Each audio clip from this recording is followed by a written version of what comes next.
श्री शिवाय नमस्तुभ्यम। हर हर महादेव। दोस्तों, आप सभी लोग जानते हैं कि 19 जुलाई 2024 को पड़ रहा है शुक्रवार प्रदोष व्रत। दोस्तों, यह जो प्रदोष व्रत है आषाढ़ महीने में पड़ने वाला सबसे बड़ा व्रत है, क्योंकि यह व्रत सावन महीने के कुछ दिन पहले ही पड़ रहा है, जिसका बहुत ही बड़ा और विशेष महत्व होता है। और ऐसा दिन पूरे साल में सिर्फ एक ही बार आता है। और दोस्तों, आप सभी लोग जानते हो कि शुक्रवार का अगर सबसे बड़ा कोई उपाय है तो वो एक चुटकी काले तिल वाला उपाय है। तो दोस्तों, इस शुक्रवार की प्रदोष तिथि के दिन आप लोगों को इस एक चुटकी काले तिल वाले उपाय को जरूर करना है। बहुत सारे लोग होंगे जिन लोगों ने इस उपाय को न किया हो, मतलब पूरा महीना निकल गया आषाढ़ महीने का, उन्होंने किसी भी दिन इस काले तिल वाले उपाय को न किया हो। पर दोस्तों, आपके पास एक आखिरी मौका बचा हुआ है, जो कि 19 जुलाई के दिन। तो इस दिन आप लोगों को इस वाले उपाय को जरूर कर लेना है, भले ही आपने पूरे महीने भर इस उपाय को न किया हो। पर अगर आपने इस आषाढ़ महीने के शुक्रवार प्रदोष के दिन अगर इस वाले उपाय को कर लिया, तो आपको इस उपाय को करने का वो फल मिलेगा जिसकी आपने कभी कल्पना भी नहीं करी होगी। इसीलिए आप लोग इस वाले उपाय को एक बार जरूर कर लेना, ताकि आप लोगों के हाथ से यह मौका न जा सके और आपको इस उपाय को करने का फल मिल सके। दोस्तों, यह उपाय पंडित जी ने अपनी अभी की ही शिव महापुराण की कथा में बताया है, जिस उपाय को आज हम आपको बहुत अच्छे से समझाने वाले हैं। इस वीडियो को देखने के बाद इस उपाय को समझने के लिए आपको कोई और वीडियो को देखने की जरूरत नहीं पड़ेगी। तो चलिए दोस्तों, उपाय को शुरू करते हैं। देखिए, ये इस आषाढ़ महीने के शुक्रवार के दिन ये इतना खास होता है, इतना महत्वपूर्ण होता है। देखा है कभी कभी बड़े बड़े पूजा पाठ अनुष्ठान से जो मनोकामना पूर्ण नहीं होते, वो आषाढ़ महीने के दिन एक छोटे से उपाय करने से ही आपकी मनोकामना पूर्ण हो जाती है। और बहुत सारे लोगों ने इस उपाय को किया भी है और उनको इस उपाय को करने का फल भी जरूर मिला है। अगर आप लोग भी इस उपाय को करना चाहते हैं तो आप इस उपाय को पहले अच्छे से समझ लेना, सुन लेना, उसके बाद करना। आपको इस उपाय का फल जरूर मिलेगा। और इस उपाय को कर लेने से आपके घर में चाहे किसी भी प्रकार की दुख और समस्या क्यों न चल रही हो, आपको उसका कारण भी नहीं पता है कि भाई यह समस्या किस कारण से चल रही है। उसका कुछ भी कारण हो सकता है, जैसे पितृदोष हो सकता है या किसी भी तरह का मंगल दोष भी हो सकता है। तो इस दिन आप लोगों को यह वाला उपाय कर लेना है। यह एक ऐसा उपाय है जिस उपाय को अगर किसी विशेष दिन पर किया जाए तो भाई उस विशेष दिन का जो है वह तो हमें मिलता ही मिलता है। पर हमने उस दिन पर इस उपाय को किया है तो हमें उससे भी बड़ा फल मिलता है, और फल बहुत जल्दी मिलता है, क्योंकि आप इस उपाय को बहुत ही बड़े और विशेष दिन पर कर रहे हो। तो चलिए अब उपाय के बारे में बात करते हैं। लेकिन उससे पहले आप लोगों को यह जानना आवश्यक है कि आखिर यह उपाय किस समय करना है, किसको करना है और कैसे करना है। तो चलिए हम आगे आपको वीडियो में एक एक करके बता देते हैं। लेकिन उससे पहले अगर आप लोग हमारे चैनल पर नए हैं तो हमारे चैनल को सब्सक्राइब कर लेना और इस वीडियो को लाइक करके कमेंट बॉक्स में श्री शिवाय नमस्तुभ्यम ओम नम शिवाय जरूर टाइप कर देना। तो दोस्तों, इस एक चुटकी काले तिल वाले उपाय को हमें इस शुक्रवार प्रदोष के दिन कैसे करना है, किसको करना है, किस समय करना है और कहां पर करना है, ये सारे सवालों के जवाब आपको इस वीडियो में मिल जाएंगे। और जो ये वीडियो देखेगा भाई, उसको काले तिल के दाने वाला उपाय जरूर करना चाहिए, क्योंकि इस दिन एक काले तिल का भी बहुत ही बड़ा और विशेष महत्व होता है। और जब बात आ जाए 11 काले तिल की, तो ये सोने पे सुहागा वाली बात हो जाती है और ये एक बहुत ही बड़ा उपाय हो जाता है इस शुक्रवार प्रदोष का। तो अब दोस्तों, इस एक चुटकी काले तिल वाले उपाय को आखिर करना किसको है, सबसे पहले हम लोग वो बात जान लेते हैं। तो देखो, घर की जो बड़ी माताएं बहनें होती हैं, उन माताओं बहनों में से कोई भी एक बड़ी माता बहन इस वाले उपाय को कर सकती है। और दोस्तों, अगर आप चाहें तो अपने घर में से सभी सदस्यों को भी इस उपाय को करवा सकते हैं। अगर किसी व्यक्ति की खुद की कोई मनोकामना है, खुद की कोई दुख और परेशानी है जो कि वह अपने लिए ही करना चाहता है इस वाले उपाय को, तो वह खुद अपने लिए भी कर सकता है। बाकी अगर कोई घर में से ऐसा है जो कि अपने पूरे घर परिवार की सुख और शांति के लिए ये वाला उपाय करना चाहता है, तो भाई वह भी कर सकता है। उसमें भी कोई दिक्कत वाली बात नहीं है। कहने का मतलब यह है कि इस उपाय को हर एक सदस्य भी कर सकता है, और पूरे घर परिवार के सदस्य के लिए घर की बड़ी माताओं बहनों में से कोई एक माता बहन भी कर सकती है। माताएं बहनें अगर घर में उपस्थित न हो या वो यह वाला उपाय न कर पा रही हो तो फिर घर का कोई बड़ा सदस्य भी इस एक चुटकी काले तिल वाले उपाय को कर सकता है, चाहे फिर वह पुरुष ही क्यों ना हो, उसमें कोई भी दिक्कत वाली बात नहीं है। अब दोस्तों, इस एक चुटकी काले तिल वाले उपाय को हमें करना कहां पर है? हमें तुलसी के क्यारे के पास में जाकर करना है। बहुत सारे लोग प्रश्न करते हैं, हर एक उपाय को करते समय क्या हम इस उपाय को घर पर या मंदिर में कर सकते हैं? देखो, तो इस वाले उपाय को आप घर ही करोगे तो अच्छा रहेगा। अगर घर पर तुलसी का पौधा नहीं है तो शिव मंदिर में उपाय को करोगे तो भी अच्छा होगा, इस वाले उपाय को। उसके बाद में दोस्तों जो अगला प्रश्न निकल कर आता है वो यह आता है इस उपाय को लेकर कि आखिर इस उपाय को हमें किस समय करना है, सुबह के समय करना है कि शाम के समय करना है? तो देखो, इस वाले उपाय को आप लोग सुबह के समय भी कर सकते हो और शाम के समय प्रदोष काल में भी कर सकते हो। अब अगर आप पूछो कि भाई सबसे उत्तम समय कौन सा रहेगा इस एक चुटकी काले तिल वाले उपाय को करने का, तो हम आपसे बस यही कहेंगे कि इस उपाय को आप शाम के समय करेंगे तो ज्यादा बेहतर होगा। बाकी अगर सुबह के समय भी करेंगे तो भी अच्छा होगा, उसमें कोई भी दिक्कत वाली बात नहीं है। तो अब दोस्तों जो अगली सबसे बड़ी और महत्वपूर्ण बात आती है वो यह आती है कि सुबह अगर हम उपाय को करेंगे तो हमें कितने बजे से लेकर कितने बजे तक के बीच में करना है, और शाम के समय प्रदोष काल में करेंगे तो हमें कितने बजे से लेकर कितने बजे के बीच में करना है। तो देखो, सुबह जितनी जल्दी हो सके आप उपाय को करने की कोशिश करना। बाकी अगर किसी कारणवश लेट भी हो जाओ, थोड़ी देर भी हो जाए तो 10 या 11 बजे तक भी आप उपाय कर लेना, पर 12 बजे से ज्यादा देरी ना हो, ठीक है? इस बात का ध्यान रखना। उसके बाद में दोस्तों अगर शाम के समय प्रदोष काल की बात करें, प्रदोष काल का जो समय होता है वो शाम के 6 बजे से शुरू हो जाता है।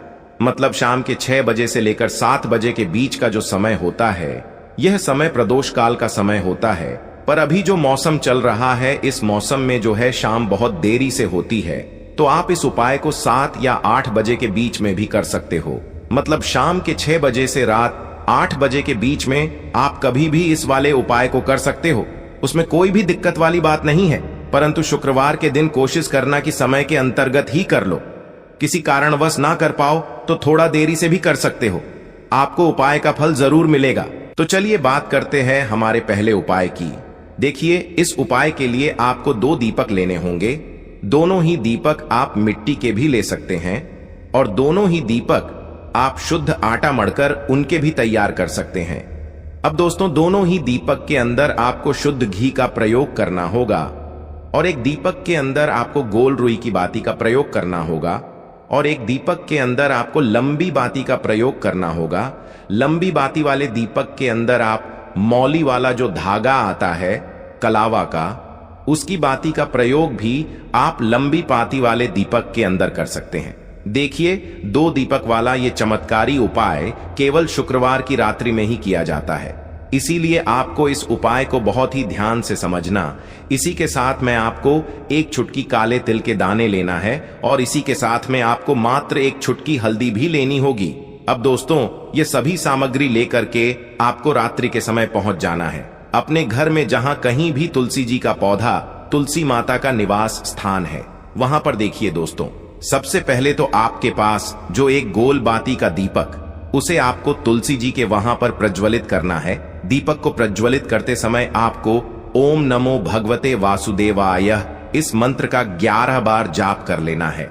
अब देखिए दोस्तों, आप जो एक चुटकी काले तिल के दाने लेकर के आए हैं उन्हें आपको अपने सीधे हाथ में रखना है और जो आपने गोल बाती वाला दीपक प्रज्वलित किया है माता तुलसी जी के वहां पर, उसके ऊपर से आपको इन एक चुटकी काले तिल को गड्ढी की दिशा में घुमाना है। आपको अपना नाम और अपनी गोत्र को बोल देना है और फिर आपको इन काले तिल को उससे जलते हुए दीपक के अंदर डाल देने हैं। देखिए, काले तिल भगवान विष्णु के पसीने से उत्पन्न हुए हैं और जब भी हम यह दीपक नवमी की रात्रि में प्रज्वलित करते हैं तो इससे हमें हमारे कर्ज में राहत मिलती है, हमारे जीवन में धन प्राप्ति के नए नए मार्ग खुलते हैं, हमारा अगर कोई भी कार्य रुका हुआ है तो वह भी परिपूर्ण होता है। देखिए, गोल बाती का जो दीपक है विशेषकर हम माता तुलसी के वहां पर भगवान विष्णु और माता लक्ष्मी के निमित्त प्रज्वलित कर रहे हैं। इस प्रकार से आपको ये दीपक प्रज्वलित कर देना है। अब जो आपके पास लंबी बाती का दीपक है, एक छुटकी हल्दी है, तो इससे आपको लेकर के पहुंचना है अपने घर के मंदिर में। आपके घर के मंदिर में माता लक्ष्मी की जो भी प्रतिमा ही मूर्ति है, उनके सामने सबसे पहले तो आपको ये लंबी बाती का दीपक रखना है। फिर आपको दीपक को प्रज्वलित कर देना है। दीपक को प्रज्वलित करते समय आपको ओम महालक्ष्मी नमः इस मंत्र का जाप करते रहना है। अब दोस्तों, आपके पास जो एक छुटकी हल्दी है, उसे आपको अपने सीधे हाथ में रखना है और इस एक छुटकी हल्दी को आपको उस दीपक के ऊपर से 11 बार घड्डी की दिशा में घुमाना है और आपको ओम महालक्ष्मी नमः मंत्र का जाप करते रहना है और इस एक छुटकी हल्दी को आपको उसे दीपक के अंदर डाल देना है। देखिए, एक चुटकी हल्दी वाला जो दीपक है आपके जीवन से दुर्भाग्य को समाप्त करता है, माता लक्ष्मी की आपको कृपा प्राप्त करवाएगा, धन प्राप्ति के आपके जीवन में नए नए मार्ग बनाएगा। देखो, अगला उपाय है वो भी बहुत ज्यादा खास है। तीनों उपाय को आप जरूर सुनना, क्योंकि जो आपको अच्छा लगे वो उपाय आप कर सकते हैं। देखिए, इस उपाय के लिए आपको 2 हरी इलायची लेनी होगी। हरी इलायची आपको साबुत लेनी है, खंडित नहीं होनी चाहिए। और इसी के साथ में आपको मात्र थोड़ा शहद लेना है। शहद आपको मात्र आधा चम्मच या फिर उससे भी कम ले लेना है। और इसी के साथ में आपको एक दीपक ले लेना है। दीपक आप चाहे तो मिट्टी का भी ले सकते हैं और आप चाहे तो शुद्ध आटा मढ़कर उसका दीपक भी आप तैयार कर सकते हैं। इस दीपक के अंदर आपको मौली का जो धागा आता है, कलावा का, उसकी बाती का प्रयोग करना होगा। यानी कि इस दीपक के अंदर आपको लाल रंग की बाती का प्रयोग करना होगा और इस दीपक के अंदर आपको शुद्ध घी का प्रयोग करना होगा। अब यह सारी सामग्री लेकर के आपको अपने घर में जो भी मंदिर है वहां पर पहुंच जाना है और आपको माता लक्ष्मी के किसी भी स्वरूप के सामने बैठ जाना है। अगर माता लक्ष्मी की फोटो है, माता लक्ष्मी की प्रतिमा है, तो उनके सामने आपको बैठ जाना है। अगर माता पार्वती की प्रतिमा है तो उनके सामने आपको बैठ जाना है। यानी कि किसी भी माता के स्वरूप के सामने आपको बैठ जाना है। अब देखिए, सबसे पहले तो आपको माता रानी के सामने थोड़ी सी चावल की ढेरी बना देनी है। यानी कि थोड़ी सी अक्षत के दाने आपको माता रानी के सामने रखना है। उसके बाद आप जो एक दीपक लेकर के गए हैं, उस दीपक को आपको उन्हीं चावल के दानों के ऊपर रख देना है और फिर इस दीपक को आपको माता रानी के सामने प्रज्वलित कर देना है। देखें, इस दीपक को प्रज्वलित करते समय आपको ओम महालक्ष्मी नमः इस मंत्र का लगातार जाप करते रहना है। दीपक को प्रज्वलित करने के बाद आप जो 2 हरी इलायची लेकर के गए हैं, उसमें से एक हरी इलायची को तो आपको उसी दीपक के अंदर डाल देनी है और वहीं पर आपको कम से कम 21 बार ओम महालक्ष्मी नमः इस मंत्र का जाप कर लेना है। अब आपके पास जो शहद है और एक हरी इलायची है, उसे सीधे आपको लेकर के पहुंच जाना है। भगवान शिव के मंदिर में पूज्य गुरु जी ने बताया है कि यह उपाय आपको सिर्फ और सिर्फ शाम के समय ही करना होगा। शाम को जब भी सूर्यास्त का समय होता है तो उस समय आपको यह उपाय करना है। लेकिन सबसे पहले तो आपके पास जो एक हरी इलायची है, उसे आपको उस शहद के अंदर अच्छे से डुबो देना है। यानी कि शहद का लेपन उसे हरी इलायची के ऊपर चारों तरफ आपको कर देना है। अब यह जो शहद से युक्त हरी इलायची है, इससे आपको भगवान शिव के शिवलिंग पर अर्पित कर देनी है और आपको वो श्री शिवाय नमस्तुभ्यम इस मंत्र का लगातार जाप करते रहना है। फिर इसके बाद आपको एक लोटा जल भी अपने साथ लेकर के जाना। तो यह एक लोटा जल भी आपको धीरे धीरे शिवलिंग पर समर्पित कर देना है और आपको श्री शिवाय नमस्तुभ्यम इस मंत्र का जाप करते रहना है। फिर इसके बाद आपको अपने घर आ जाना है। इस प्रकार से आपको ये उपाय कर लेना है। तो चलिए दोस्तों, जान लेते हैं गुरुजी द्वारा बताए गए दूसरे उपाय के बारे में। देखिए, इस उपाय के लिए आपको लेना है 11 चावल के दाने। गुरुजी ने कहा है चावल के दाने खंडित नहीं लेने हैं, बिल्कुल साबुत होने चाहिए। उसके साथ में आपको लेना है एक बेलपत्र। बेलपत्र का भी एक नियम है, अगर आपके पास बेलपत्र नहीं है तो आप शिवलिंग से उठाकर उसको पुनः शुद्ध जल से धोकर इस्तेमाल कर सकते हैं। इस प्रकार आपको बेलपत्र लेना है। इसके बाद आपको एक लोटा जल लेना है। अब ये सब सामग्री लेकर आपको जाना है महादेव के मंदिर में। देखो, अब आपको उत्तर साइड में खड़े हो जाना है और सबसे पहले आपको एक बेलपत्र अपने हाथ पर और 11 चावल दाने रखकर शिवलिंग के ऊपर अपना नाम और गोत्र बोलते हुए समर्पित कर देना है और ओम नमः शिवाय श्री शिवाय नमस्तुभ्यं का लगातार जाप करना है। अब आपको जो एक लोटा जल साथ में लेकर आए थे उसे धीरे धीरे बेलपत्र और चावल दाने के ठीक ऊपर आपको समर्पित करते जाना है और शिव पुराण के मूल मंत्र श्री शिवाय नमस्तुभ्यं का 11 बार जाप करना है और अपनी मनोकामना बोलते जाना है। देखो, बस छोटा सा उपाय करना है, देखना एक दिन आपके सब काम बनने लग जाएंगे। गुरुजी का बहुत ही विशेष उपाय है। चलते हैं तीसरे उपाय की तरफ। देखिए, इस उपाय के लिए आपको एक तांबे के पात्र के अंदर सबसे पहले अपने घर से शुद्ध जल लेना है। फिर इसी के साथ में आपको मात्र थोड़ा सा शहद लेना होगा। शहद आपको आधा चम्मच या फिर उससे भी कम लेना है और इसी के साथ मैं आपको एक प्यारी सी बेलपत्र ले लेनी है। बेलपत्र यदि आपको नहीं मिल पाती है तो भगवान शिव के शिवलिंग पर चढ़ी हुई बेलपत्रों को आप पुण्य शुद्ध जल से धोकर के उपयोग कर सकते हैं और बेलपत्र जो है वह कहीं से भी कटी फटी खंडित नहीं होनी चाहिए।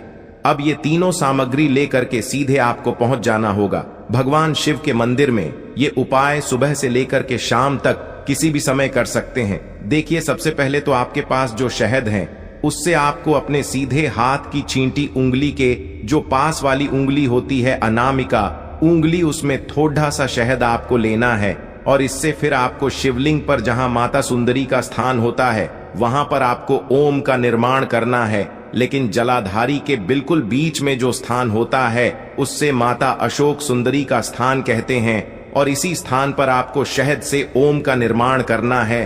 अब दोस्तों, आपके पास जो एक बेलपत्र है उससे आपको अपने सीधे हाथ की हथेली पर रखना है और महादेव से आपको अपनी वह विशेष मनोकामना, आपके जीवन में जो भी संकट चल रहे हैं, जो भी समस्याएं चल रही हैं, जो भी जीवन में दुर्भाग्य बना हुआ है, आप अपने किसी भी कार्य में सफल नहीं हो पा रहे हैं, तो जिस भी प्रकार की आपकी समस्या है उसे दूर करने के लिए आपको महादेव से प्रार्थना कर लेनी है। और फिर यह जो एक बेलपत्र है इससे आपको शिवलिंग पर माता अशोक सुंदरी वाले स्थान पर समर्पित कर देनी है। देखिए, जहां पर आपने ओम का निर्माण किया है उसी के ऊपर आपको ये बेलपत्र भी समर्पित कर देनी है। देखिए, बेलपत्र की चिकनी साइड का हिस्सा शिवलिंग से स्पर्श होगा और इसकी जो डंडी है वो आपको जलाधारी की ओर रखनी है। पत्ती वाला भाग शिवलिंग की तरफ रहेगा। इसी प्रकार से आपको यह बेलपत्र समर्पित कर देनी है। अब दोस्तों, आपके पास जो एक जल का पात्र है उसमें से थोड़ा सा जल तो आपको बेलपत्र की जो आगे वाली पत्ती है उस पर आपको समर्पित करना है और आपको श्री शिवाय नमस्तुभ्यं इस मंत्र का जाप कर लेना है। फिर उस पात्र के अंदर जो जल बचेगा उसे पूरा आपको भगवान शिव के शिवलिंग पर धीरे धीरे समर्पित करते जाना है और लगातार आपको शिव महापुराण के मूल मंत्र श्री शिवाय नमस्तुभ्यं इस मंत्र का जाप करते रहना है। गुरुजी ने कहा है कि जल आपको इतने धीरे धीरे समर्पित करना है कि जल समर्पित करते हुए आप कम से कम 11 बार श्री शिवाय नमस्तुभ्यं या फिर ओम नमः शिवाय इस मंत्र का जाप कर सके। फिर इसके बाद वापस आपको अपने घर आ जाना है। इस प्रकार से आपको ये उपाय कर लेना है। आप देखेंगे कि आपकी सभी मनोकामनाएं अवश्य ही पूरी होंगी। ये उपाय आपको अवश्य करने हैं। इस वीडियो में हमने आपको 3 से 4 महा उपाय आपको बताए हैं जो आपको शुक्रवार के दिन करने हैं। अगर आपके मन में उपाय से जुड़ा कोई भी सवाल है तो हमें कमेंट बॉक्स में पूछ सकते हैं। उपाय करते समय कोई भी गलती नहीं करनी है। अगर आपको हमारी वीडियो पसंद आए तो हमारे इस चैनल को सब्सक्राइब जरूर करें। हर हर महादेव। ओम नमः शिवाय। श्री शिवाय नमस्तुभ्यं।